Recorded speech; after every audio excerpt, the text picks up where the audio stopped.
News mga unemployed. Norman Mangusin nahuling ng lilimos sa mga OFW para lang may panggagasto sa abogado. Nako, may resibo o ebidensya. Talagang wala ka ng kawala gusgusin. Isipin mo ito mga bossing sa post ni Food Genius. Sabi dito sa chat ni Tess Fernandez, pasensya ka na kung ano lang may abot ko kasi magbabayad pa ako bukas sa inutang kong 10k. Natanggap mo ba yung pinadala ko noong Feb 23? Ito yung reply ni Kulaong. Pambayad ko sa Xerox para sa disbarment ni Kalinisan. Sabi din ni Kulaong, sa'yo ko lang pinakita yan, lucky babayaran sa abogado. Buti na pakiusapan ko. Isipin mo yun, binibigay sa'yo ng pera ng OFW, iniutang pa. Napakawalang hiya mo talaga, Norman. Grabe ka. Naspatan din si Norman sa Quezon City Regional Trial Court na nakapila.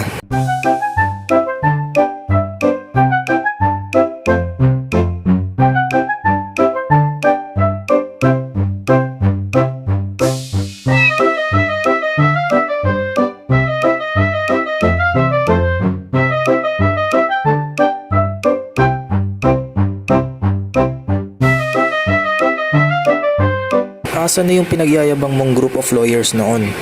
'Di ba sabi mo may mga lawyers ka? Saan na? Ito, balikan natin yung videos niya dati.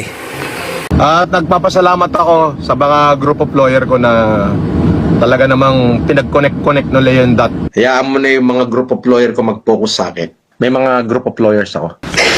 Really? 'Di ba? Sa'yo mismo nang galing na meron kang group of lawyers? O baka naman imaginary group of lawyers? At eto, wala kang kawala. At eto, wala kang group of lawyers. Group of liars meron.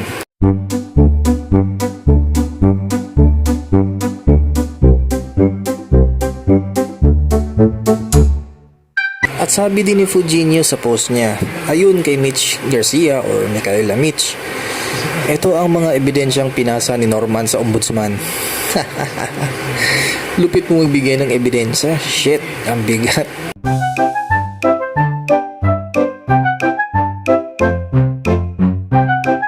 At syempre di pa nagtatapos ang panglilimos ni Kulaong. Ito pa, post ito ni Food Genius. Basahin natin.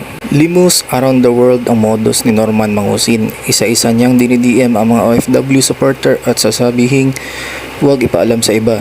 Mangingi ng pera para raw sa gasolina, pangkain, abogado at kung ano-ano pa. Pare-pareho ang ikot ng kwento gaya ng ginawa niya kina Tess, Odette, Michelle at iba pa. Ngayon naman Hong Kong OFW ang target.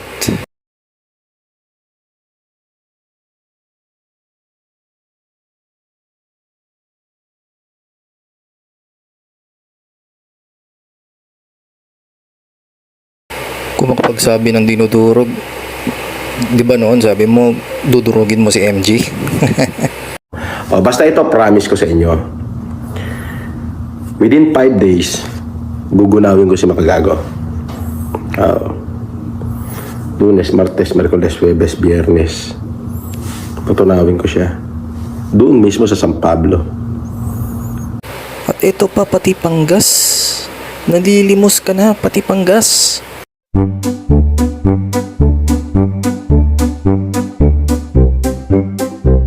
Ito pa another post ni kay Food Genius.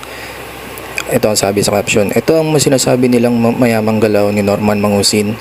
Sa mga chat may kita ang realidad, pati $25 na pangkain wala. Samantalang maraming OFW ginagamit ng emosyon ang hinihingan at pinapaniwala. Tanong ng marami saan napupunta ang perang galing sa mga OFW.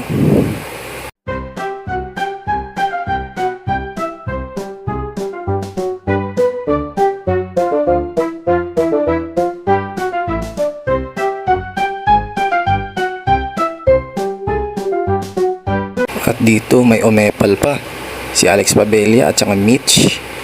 Ito group chat to nila Norman gusgusin. Sabi ni Alex Babella, idemanda mo yan pare. Sabi ni Mitch Garcia, kaya nga po, ewan kay Sir FLM bakit ayaw niyang gumawa ng aksyon about sa ginawa sa kanya ng mga yan. Ang daming kasasabi kahit mga attorney sa mga social media, pwede daw siyang magkaso. At dito sa screenshot na pinakita sa GC nila Kulaong is tuluyan ng matitake down ang YouTube ni Gusgusin. Sabi pa ni Kulaong, hayop talaga si Kalinisan. Anong ini-expect mo, Kulaong? Diba? Sinimulan mo to. Panindigan mo. Nakalimutan mo na ba to? Nakaupo ka sa gobyerno, hindi ka sikat. Ano, para sumikat ka, sasakay ka sa pangalan ko. Iyon ang malupit doon. Oo. Yun ang malupit doon. Supot ka. Ikaw na rin nagsabi, galingan pa o, edi ginalingan na. Ano, makagago? Galingan mo pa! At ito rin si Mitch Garcia kung sino-sinong uto-uto na OFW ang kinakaladkad niya para dito isolsol kay Norman Mangusin.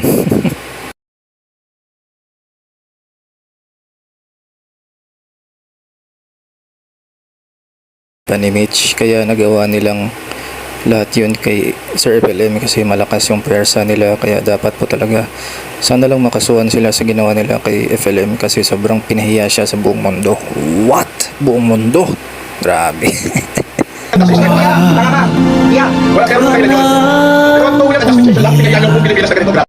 So dito ko natatapusin yung mga video, guys.